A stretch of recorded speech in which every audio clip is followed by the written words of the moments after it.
Hey guys, Matthew here, and in this video, I would like to talk to you about flows. What is the difference between a flow and a newsletter or a campaign? What are the flow triggers, and how should you make a decision to which flows to build first or next if you already have some flows? We've met with so many Shopify founders. Some of them were doing upwards of six-figure revenue in monthly revenue, so let's say $100,000 plus, and they had two flows, two active flows. They didn't know that that system can be improved. We're talking about 20, 30,000 in recurring revenue. So once we build, I remember one particular case where we built foundational flows, and within 90 days, these flows generated $122,000. Overall, it's on a runway to pretty much $500,000 a year in recurring revenue. So that revenue wouldn't happen because you can't sit. Flows are automations, and we're going to cover it a little bit more in just a second, but you can't sit behind Klaviyo and start sending emails every time someone adds to cart and leaves. So that happens for you, and the system can be very well improved. That's what we are going to cover in that section. So make sure that you pay attention to the flows, and let's begin by talking about the difference between a flow and a campaign. So a simple campaign is a newsletter. If you live in Australia, that might be an EDM. So let's say you have a special, summer special you send to, you have your list, 100,000 people on your list, and 80,000 are engaged. So you send people to the engaged segment, which are people that are opening, more likely opening and responding to your emails or clicking through your emails. You send that one-off campaign, it's done, right? And then you schedule another campaign for next week. Now, a flow is based on triggers. So here are some examples of the triggers. Someone adds to cart and leaves, you send them an email. Browse abandonment. Someone looks at the product, but they didn't buy, they didn't add to cart, they left. You send them an email. Customer win back. Someone placed an order. It's a trigger. They place an order, but they didn't buy again, and it's already 90 days. You want to remind them what good stuff you have in your store. So those are some of the triggers. Can be a segment as well. So birthday, if you have a segment, you collect that information. Someone's birthday, they enter the segment, the email will be sent out. Now you can have plenty of emails right there.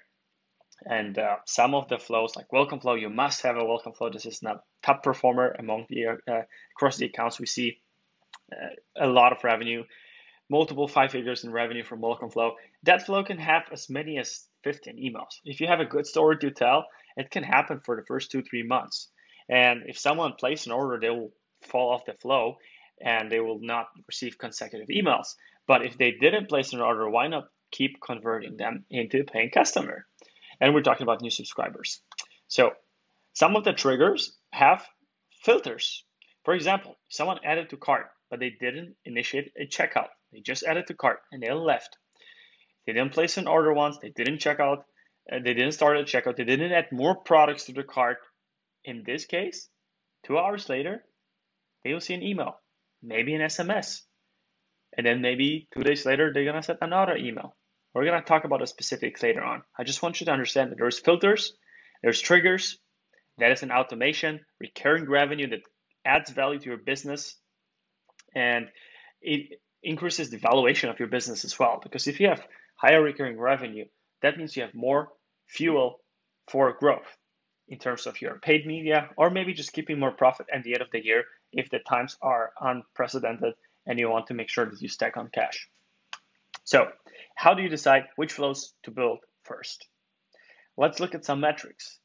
I always go to analytics inside of your Klaviyo, and I look at some metrics such as active on site, added to cart, place order, or abandoned checkout. So here's the abandoned checkout, for example. As you can see, those are mostly pre-purchase flow. So pre-purchase is basically someone, even if they're already your customer, mostly your subscribers. So everyone, as long as you have their email or phone number inside of your database and they gave you the consent, you can track the data, and Klaviyo does it for you. So when someone basically starts checkout, and we can see here there's hundreds of people that do it on a daily basis. And let's go back to maybe added to cart or active on site. There's also view product. I look at these metrics and I want to find out what should I what makes most sense for me at this point. As you can see, active on site has 1,000 daily actions. Added to cart has 371 actions a day. So I would definitely decide to build active on site first in this case, because even though the client is not as far as advanced down the road, active on site is basically site abandonment flow, which you can see in the rest of the section how to build that particular flow. Sometimes in this case would definitely perform much better, because a lot of people, there's a lot of traffic coming to on site, but they don't even enter the cart part of the funnel. So that also can give you some insights that, hey, I think you should improve your rate of conversion rate optimization on the website because people are dropping. But email can help you drastically with that. And that's why in this case, you would decide active on site first. So let's take a look at viewed product. That would be your browse abandonment flow. There's over 1,000 people on a daily basis during this phase, and there's hundreds of people on basically on the rest of the week. So that the rest of the month, that pretty much was some sort of an event, maybe like a flash sale or something that caused your traffic to go up, and people were looking at the product, but they didn't add to cart. So it definitely makes sense to create this flow. So there's 5 flows that we have on the pre-purchase side, which is welcome flow, site abandonment, browse abandonment, added to cart, and abandon checkout. So basically, that would be the first thing you want to start improving. Ideally, you would like to have all 5 pre-purchase flows in your system, but if you would have, in this case, there's basically a lot of action going on this particular examples. But what if your active on site has pretty much almost 0 engagement? You don't have to even focus on building that right now. Focus on the rest of the flows. Now, in terms of place order, this is a post-purchase flow, and you want to make sure that you have at least like a thank you flow to start with. And the last thing I would like to look especially when it comes to post-purchase section of your flows, is I would look at your customer journey. So what is happening after someone places an order? In this case, we have some Shopify automated emails, which can also be added to your Klaviyo if you wanted to and edit them. We have some shipment confirmation. So as you can see, there's a lot of touch points during the first pretty much couple of days. Once the order is fulfilled, at this point, you start having cross-sell flow. Maybe you don't have that, so there will be a big gap. Then you have a win-back flow that is 90 days. So as you can see here, between 14 days and 90 days, there's a big gap.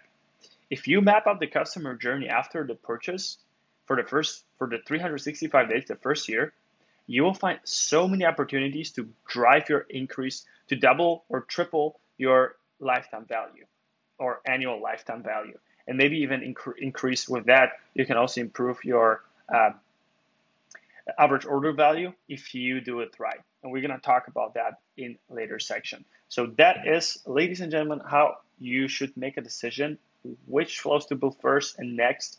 Obviously, you might conclude that, hey, you need at least 10 flows, and that's going to be something you're going to work on. But even then, building 10 flows might take a while.